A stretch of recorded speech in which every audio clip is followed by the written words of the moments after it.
Hello दोस्तों, romantic movies recap में आपका स्वागत है। आज हम जाने तू या जाने ना फिल्म के बारे में बात करेंगे, तो बिना टाइम वेस्ट किए शुरू करते हैं। कहानी की शुरुआत में हम 5 दोस्तों को देखते हैं जो एयरपोर्ट से किसी को लाने जा रहे थे। जगनीश के साथ उसकी एक फ्रेंड भी थी जिसका नाम माला था। जगनीश उसे पसंद करता था, लेकिन ये बात माला को नहीं पता थी। एयरपोर्ट पहुंचकर उन्हें पता चलता है कि फ्लाइट लेट है। वहां माला को काफी इरिटेशन होता है, तो वो दोस्त सोचते हैं कि क्यों ना माला को जय और अदिति की कहानी सुनाएं। लेकिन माला वो कहानी सुनने में दिलचस्पी जाहिर नहीं करती। जय और अदिति इन चारों के फ्रेंड थे। वो लोग कॉलेज में एक साथ पढ़ते थे। जय राजपूत था और उसकी माँ सोशल वर्कर थी और उसके पिता सब लोगों की मदद करते थे। इसी दौरान उसके पिता की मौत हो गई। दूसरी जानिब अदिति के सामने अगर कोई जय की बुरी बात करता तो वो उससे लड़ना शुरू कर देती थी। जय और अदिति दोनों अच्छे दोस्त थे।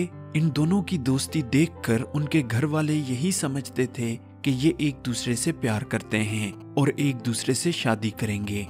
एक दिन अदिति के पेरेंट्स जय को घर बुलाकर उनकी शादी की बात करते हैं। इस बात से जय और अदिति दोनों काफी ज्यादा हैरान होते हैं, क्योंकि उन्होंने एक दूसरे को कभी भी ऐसी नजर से नहीं देखा। वो दोनों सिर्फ एक दूसरे के अच्छे दोस्त थे और ये बात वो अदिति के पेरेंट्स को भी बता देते हैं। क्योंकि वो दोनों एक दूसरे की पसंद के मुताबिक नहीं होते, इसलिए वो एक दूसरे के लिए गर्लफ्रेंड और बॉयफ्रेंड ढूंढने का सोचते हैं। फिर हमें अमित दिखाया जाता है। वो एक बहुत अच्छा पेंटर था।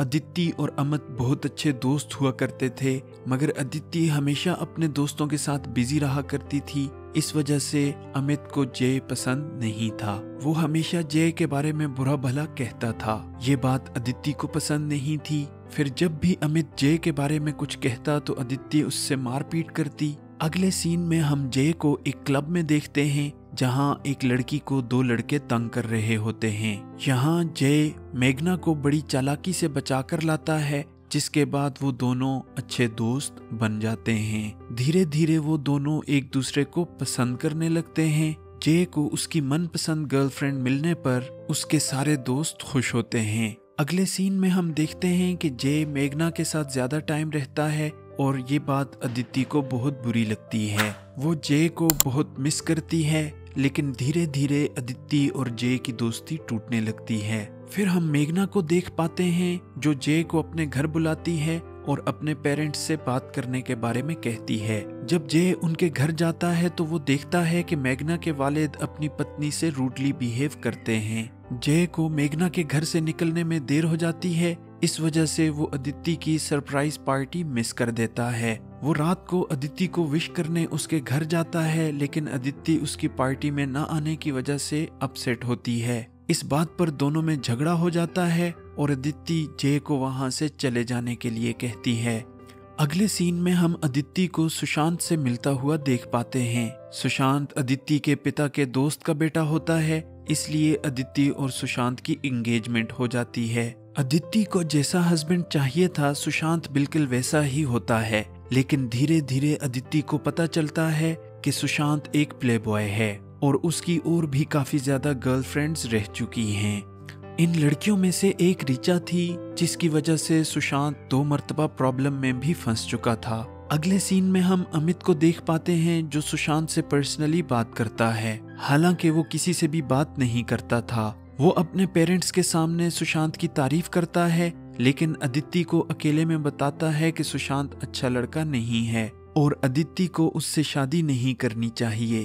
वो कहता है कि उसे पता है अदिति जय से प्यार करती है और वो अदिति को सुशांत को छोड़ देने के लिए कहता है। अदिति उसे बताती है कि जय किसी और के साथ है। फिर जय और अदिति अपने पार्टनर के साथ जगनेश की बर्थडे पार्टी में आते हैं। यहाँ वो दोनों एक दूसरे के पार्टनर्स को देखकर काफी अपसेट हो जाते हैं। जय को उदास देखकर मेघना उसे हंसाने की कोशिश करती है, लेकिन जय मेघना पर ही चिल्ला देता है, जिसके बाद मेघना उदास हो जाती है। अगले सीन में मेघना जय के पास आती है और मजाक करती है कि उसे पता है कि जय अदिति से प्यार करता है। जय मेघना से कहता है कि ये बात सच है और फिर वो उससे ब्रेकअप कर देता है। दूसरी तरफ सुशांत हमेशा अदिति से अपनी बात मनवाता था और सुशांत को भी रियलाइज होता है कि अदिति जय से प्यार करती है। वो गुस्से में अदिति पर हाथ उठाता है, जिसकी वजह से अदिति सुशांत से एंगेजमेंट तोड़ देती है।